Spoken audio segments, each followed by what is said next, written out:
Ladies and gentlemen, welcome to Sippin Selling with Joey Chanel. Welcome back to another episode of Sippin Selling. We're staying on trend today with my theme of the month, beer. I have Samara Oster here from Meli Beer, and back by popular demand, my brother-in-law, Mario Bencivenni from Frank's Beverage. Welcome to the show, guys. Thank you for having us. Thank you. You're welcome. Samara, you are my first female founder who owns a beer company. This is so exciting. It's all my favorite things. Female-founded brands, the liquor business, my brother-in-law, and all things beer. So we're going to get into it. I want to hear your story about Meli. We're actually going to try it today, right, Matt? Yes. All right. I have a can open, but you have your own. You want to drink from a glass or you want to drink from the can? Crack it open. Woo! No pressure, the moment of truth. No pressure. We both didn't try it yet, so we're going to see. Oh, my goodness. This is the quinoa beer, gluten-free, sugar-free, Salud. fancy. Cheers. Yum. Not bad. It kind of has like grapefruit. Yep, you'll pick up some of that fruitiness from the way we hop it and the yeast we use. So yeah, something different, right? Something different. Your story is very unique. I was Googling a little bit. So you guys, your partner and yourself, I believe, are food scientists? Yeah, so it's my business. I'm the solo founder of it.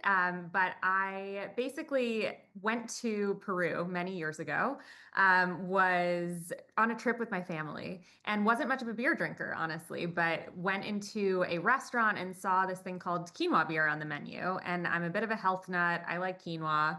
And so I thought I'd give it a try. And I really liked the taste of it. It was crisp, refreshing, delicious. And I kind of thought to myself, like, wow, this really fits into the better for you trend. Like, why doesn't something like this exist in the States? And kind of just filed that idea away and didn't really do anything with it. And many years later, I was in business school at MIT. And so I revisited the idea and, of course, plethora of scientists at MIT. And so I got connected with two former food science PhDs. And this was back in early 2021. And we've been brewing together ever since. That is a one in a million story for sure. I don't think I've ever heard anything like that of you, Mario. Any scientific beer? No, that's really cool. So that's the founder story as far as how you guys got together, and the concept behind the brand came from what you tried in Peru. Shout out to Peru. I'm just curious why the name Meli. Does it have significance? Yeah. So when I first started working on naming it, I threw so many different names back and forth, wanted something that felt like kind of approachable, not too gendered either way, almost like a nickname. And we actually got to Meli from the Latin word melior, which means better or best. And so the idea was sort of a better for you twist on beer, something that tastes great and feels great. And so we took melior, shortened it to Meli, and there you go. There you have it. So where are we carried right now? That was the ethos story. We went into the cans. I'm assuming you started in New York, or am I wrong? No, we actually didn't. So I'm based in Boston, stayed here after I graduated from business school, and so started in our own backyard. So everything we do is through contract brewing, and we started off working with a teeny tiny microbrewery in New England, kind of just tweaking the process because, as you might imagine, working with such an unconventional grain really is quite trying on equipment that is used for traditional brewing. So we started off small in New England, moved to a bigger contract brewery also in New England, and we launched distribution in Massachusetts in mid 2024.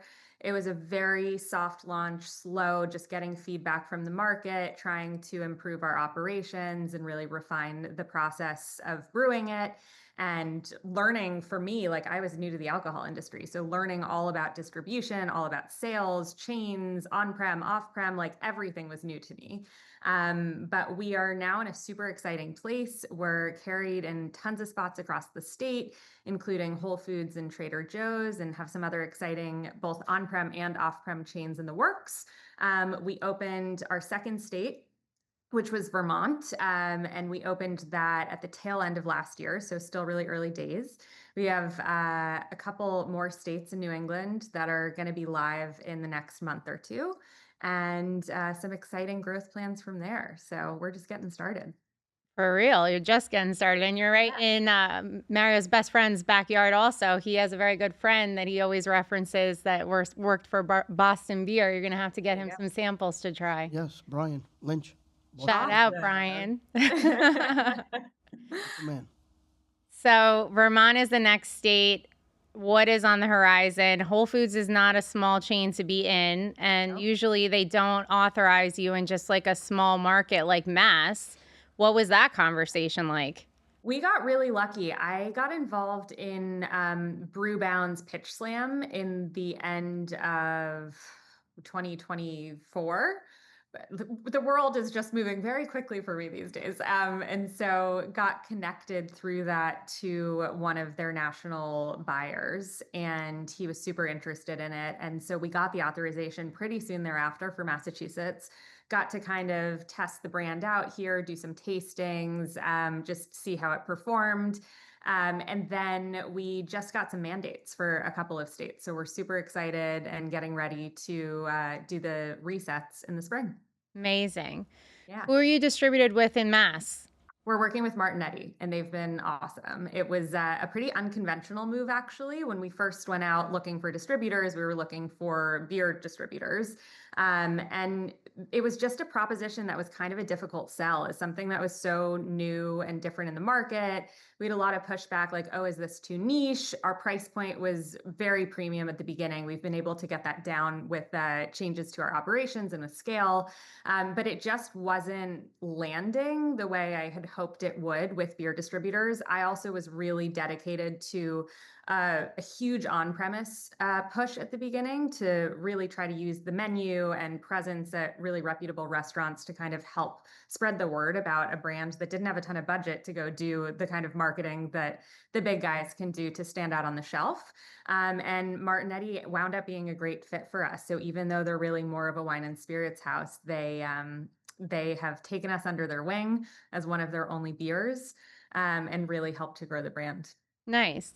Well, like I said, Mario, he owns his own beer distributor in Long Island. It's called Frank's Beverage. I held the S for some reason, man. Maybe I don't know what's happening. My tongue is not working today. So let's talk about what you think about Meli. Is this some trend that you're seeing happening in your store? Are people looking for better for you? You're very quiet over there. I know I made you wear headphones and you're pissed about that, but you look adorable.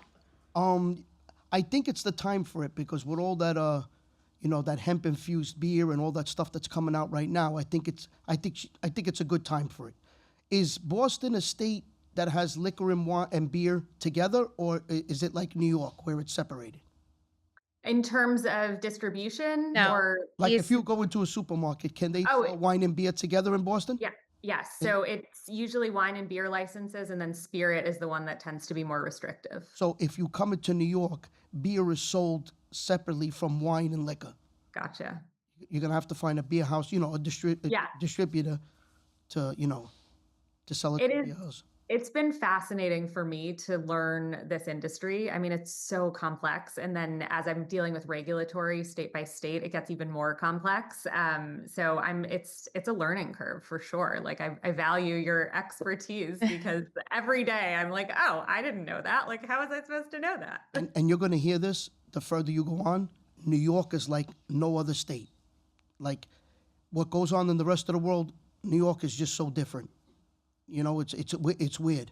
Our licenses are called Class C licenses, and we basically have the same license as like Claire Rose is the AB for Long Island. Manhattan Beer does all the Corona, and there's another pretty big company called Boning Brothers, and so they rely on us to do their push. In other words, they say they don't like us, but they need us. So it's like a very thin line because we do a lot of wholesale. So our license is the same as the big houses, just we're on a smaller scale, which in other words, I have 3 trucks going out, they have 20 or 30, but they need us for the numbers. So they claim they don't like us, but whenever they need to push a brand, They go through you. they need us because we're on the ground. We're delivering to the mom and pop store. We're delivering to country clubs or little bodegas, delis. We're around. We're selling it in restaurants. Yeah. So we have a lot of the push in New York. We move a lot of beer.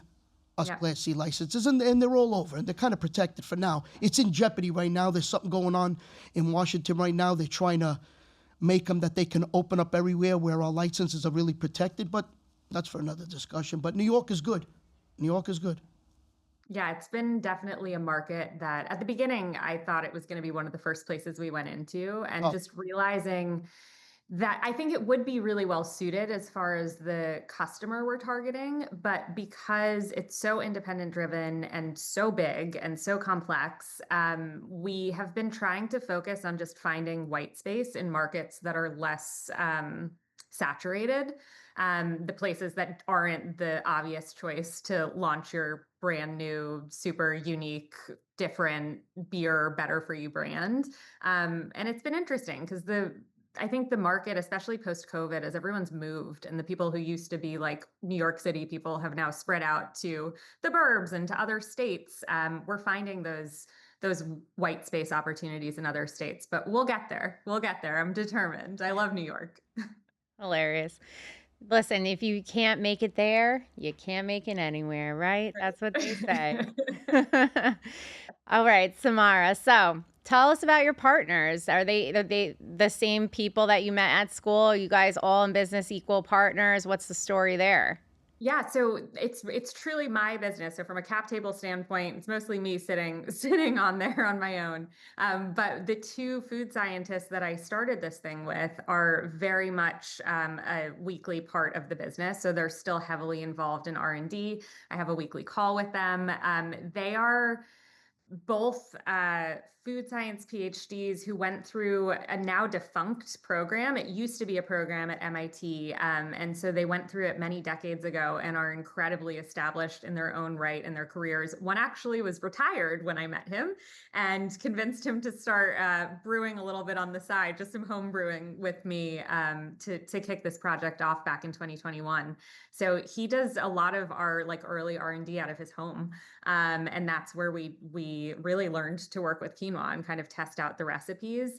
They actually didn't come from traditional beer backgrounds or brewing backgrounds either, which I think wound up helping us in the end. They have really extensive backgrounds in flavor science and one in sort of like process scale up, but subcategory within the food industry, subcategory agnostic. Mhm. And that's really helped us because we kind of went back to the drawing board on how you brew a beer. And we took, I think, a lot of the traditional expectations or the traditional ways of approaching a recipe and just threw them out the window and kind of said like, okay, this is a totally new grain. We're going after a totally different flavor.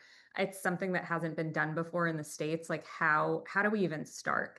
And it took us over 3 years to get to something commercially viable that we were happy with, that tasted good and worked according to what it was we were trying to achieve. And then every time that we scale up and we work with different contract manufacturers, we have to kind of go back to the drawing board again. And that's another 5+ months of R&D and kind of reworking the process so that we can continue to brew this super unconventional recipe on traditional brewing equipment.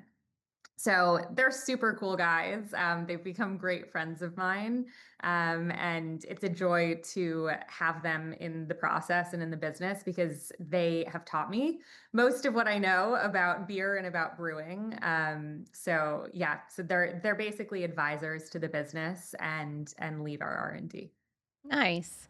Mar, I don't know anybody else that's female who's an owner of a beer. Have you heard of any? No. So here we are. We're launching a brand new category. This is the We're gonna first. do it. There I are mean, a few of us.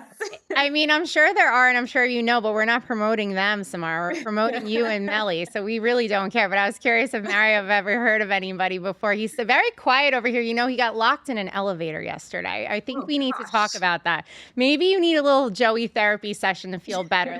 Let's calm you down. Drink some beer and talk about yesterday. What the hell happened? Listen, my wife was at the beach with the kids and my sister. So they called about 2:30 and they're like, okay, we're ready. Me and my brother-in-law were by the pool hanging out. And they says, all right, come, we're going to go to lunch in this hotel. Has a nice lunch, a nice water view. So I said to Joe, my brother-in-law, when we got into the elevator, I don't know if this place accepts cash. Let's go back and get our wallets. He's like, good idea. So we head back up. I get out. I go in first. When I came out, I held the elevator with my foot. So he got in, and we pressed the button to go down, and the door shut with about a 6-inch gap and started making noises. Oh. And he's looking at me. I was like, I don't know. and it said, still the 15th floor and still the lobby. So we waited a minute. I figured it was going to pop open. The door shut, opened up 6 inches again. We tried this about 4 times. So I called the front desk, and I'm like, I'm stuck in the elevator. She's like, are you okay? I'm like, I'm fine. I'm just stuck in the elevator. I can't get out. And so the lady at the front desk comes up, and then she called the building manager, and then they called the fire department and the elevator company. So good. Sounds like an episode on some television show, some comedy So show. it definitely was a 40-minute interesting elevator experience with my brother-in-law. Listen, 40-minute though, that's like, it could be worse. And we were stuck on the floor, thank God. It wasn't like it was in between floors or like a little gap where they had to pull me out of the top. ugh. So basically the fireman got there and the door was open about 6 inches. So the guy, I guess there's people that get traumatized by these things in these elevators. And me and my brother-in-law were really cool. He's like, are you okay? I was like, how you doing? We're fine, I'm like, we're fine. We just like to get out. And they pulled the panels off and they had this emergency switch.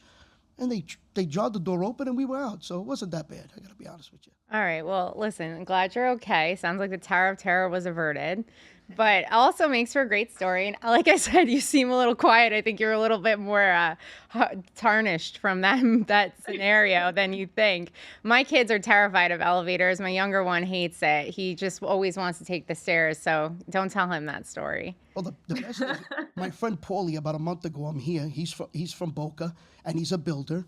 And he builds this beautiful home in that development. Oh, yeah. remember That you- development. Yeah, The one. The one. The only. And That so he builds a development. beautiful home. So me and my cousin Frank go visit him. He wants to show us the house. It's complete. He's got it on the market for sale. I mean, Joe, this thing is turnkey. You could literally get your toothbrush and your clothes and move in the day you close. Okay. He's got an elevator in the house. So we're going to go look at the second floor. I said to my cousin Frank, let's get in the elevator. He's like, I said, Paulie, get in the elevator. He says, I don't do elevators. I have nightmares about getting stuck in elevators. Who calls me while I'm stuck in the elevator yesterday? Him. It's Paulie. Holy shit. I'm like, you never believe it. I'm stuck in an elevator. You can't make this shit up, can you, Samara? That's No. crazy. Definitely not. Oh my God. See, once he gets going, then he's got stories for days. I He love it. was very quiet. What advice do you have for Samara, and being that she's only been in business less than 2 years, first female that I know of that owns beer. She's got a new innovation, this quinoa, listen, that's something healthy. It kind of has protein, doesn't it? I think so. There's a little bit on there. We have a full nutrition label on the can, which is something I'm very passionate about. So you know exactly what you're putting in your body when you crack a can open. So yeah, a little bit of protein, a little bit of potassium randomly, and most importantly, no gluten, no sugar. So those usual inflammatory agents that are in a lot of beer aren't there. Right. So what's your advice? You are the 32-year guru. Let's go. If you would tap into the New York market, the only thing I would say, the marketing has got to be done on your end. What I've experienced and what I've seen from all these people. So when you give your brand to a company, I'm just going to use Claire Rose, Boning, or Manhattan Beer. They are so big. So what happens?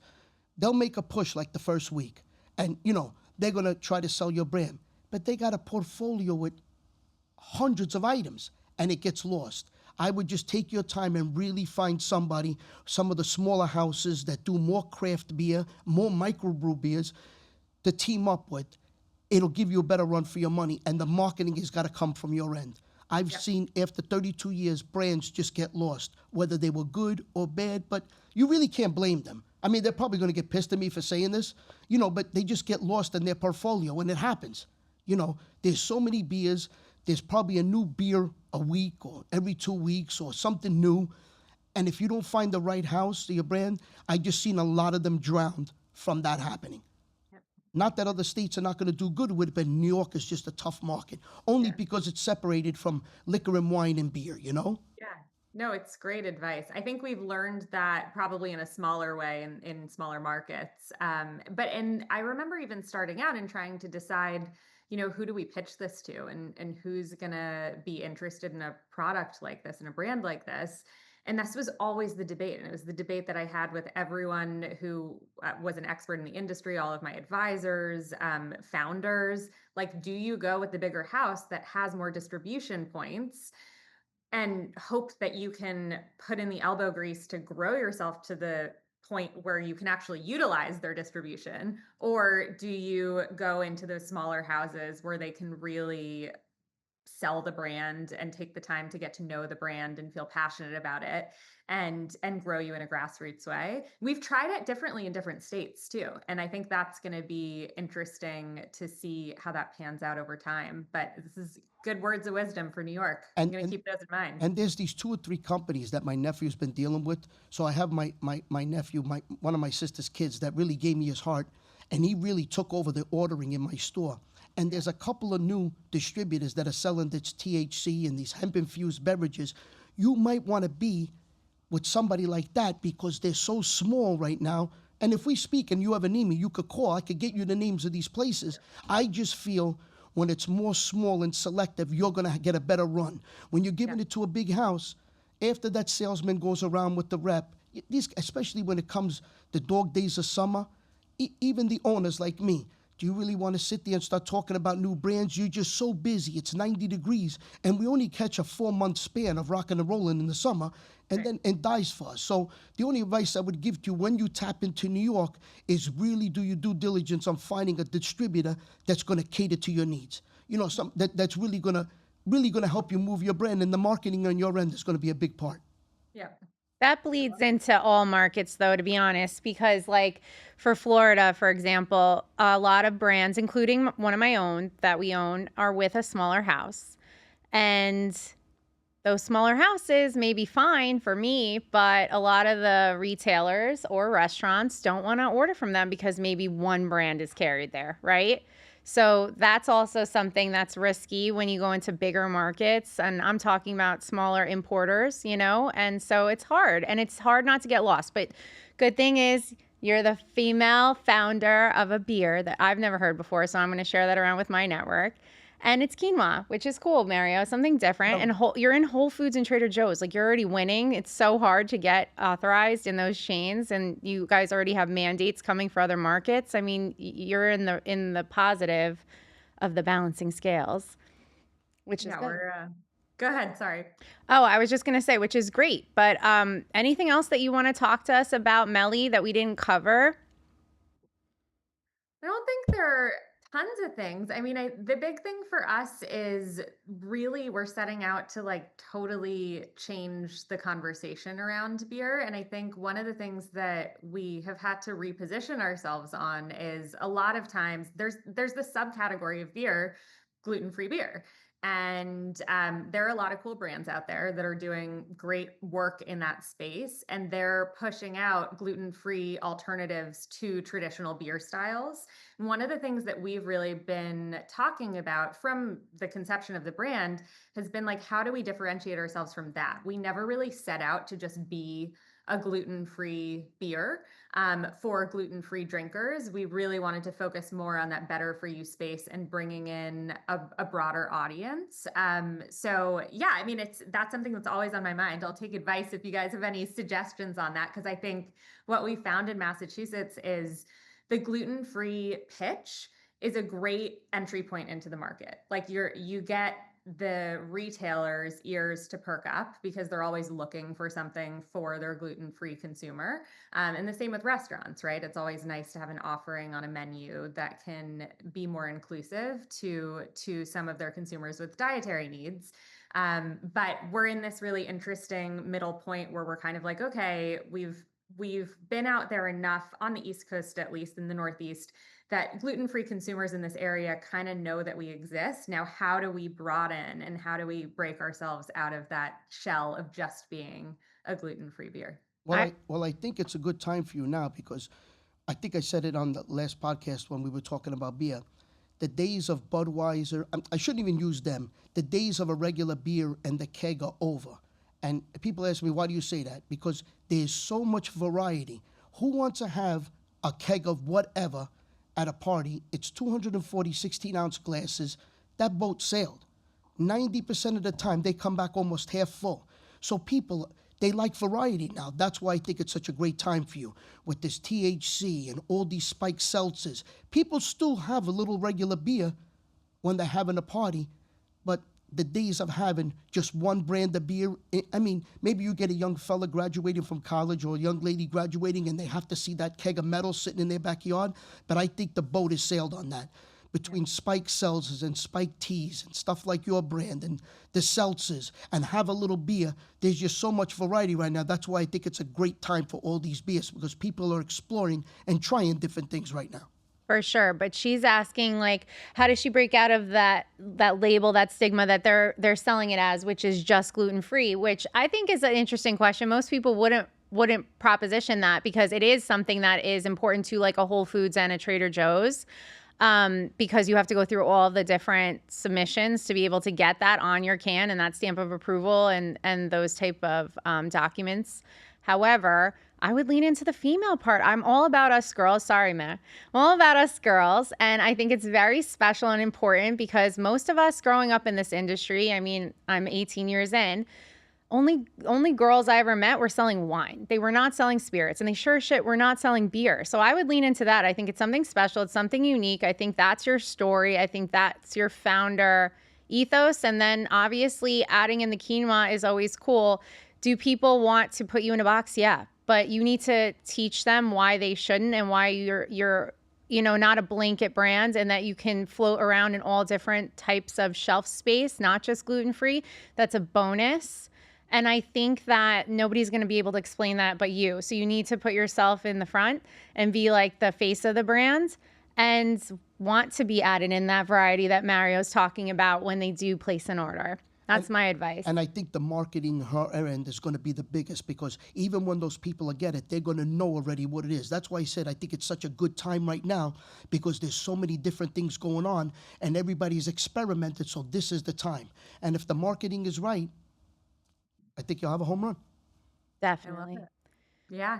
Easier said than done, but we're trying over here. In my 32 years, I've seen a lot of brands come and go. I mean, Yeah. I was there for the energy drink boom.